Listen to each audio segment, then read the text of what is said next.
All right. Now if we want to find the equation for the inverse, our first step is to switch the x and the y's. So x is equal to 4 y inverse minus 5. Now we add 5 to both sides, so we have x plus 5 is equal to 4 y inverse. Now we divide by 4, so x plus 5 over 4 is equal to y inverse. So that's our function for, now it says for find f inverse. We could also say this is f inverse of x is equal to x plus 5 over 4.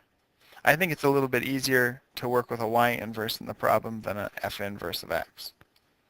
All right, so if I were you, I would pause this and then do it yourself. All right, so I would change the x and the y.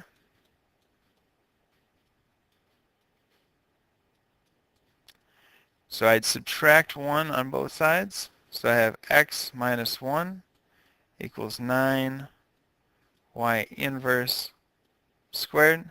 Divide by 9, and I have x minus 1 over 9 equals y inverse squared.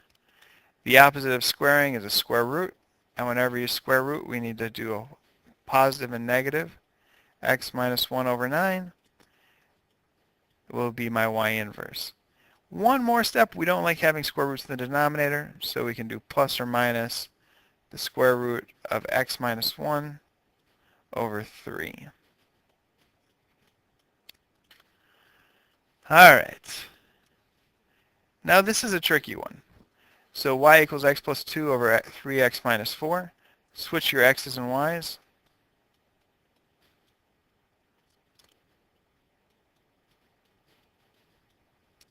Now what we're going to, since we have this in the numerator and denominator, we're going to want to multiply both sides by 3y inverse minus 4. 3y inverse minus 4.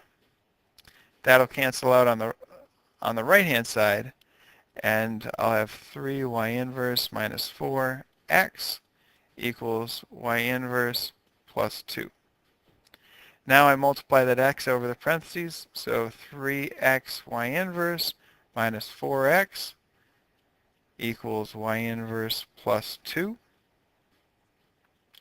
Put the y inverses on one side, everything else on the other. So I'd subtract y inverse, add 4x,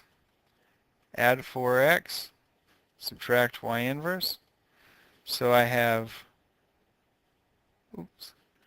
3x y inverse minus y inverse equals 2 plus 4x. Now we want to isolate this y inverse, so I take y inverse to the outside, and I'm left with 3x minus 1 equals 2 plus 4x. Now I can divide both sides by 3x minus 1, and I have y inverse is equal to 2 plus 4x over 3x minus 1. All right. Now if we take a function like f of x equals 4x plus 3, let's look for the inverse. The inverse is going to be x equals 4 y inverse plus 3. Subtract 3. Now we divide by 4, so x minus 3 over 4 is the inverse.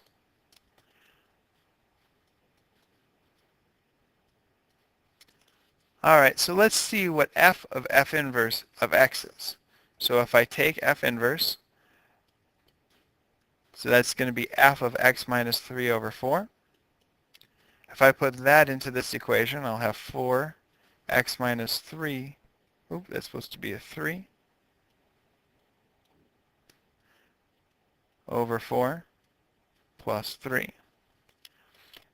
If you multiply 4 into this equation and then divide by 4, really those two just cancel out. So I have x minus 3 plus 3, which brings me back to x.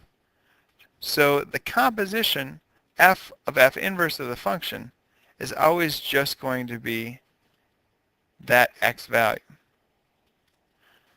All right, so f inverse of x is x. F inverse of f of x is also x.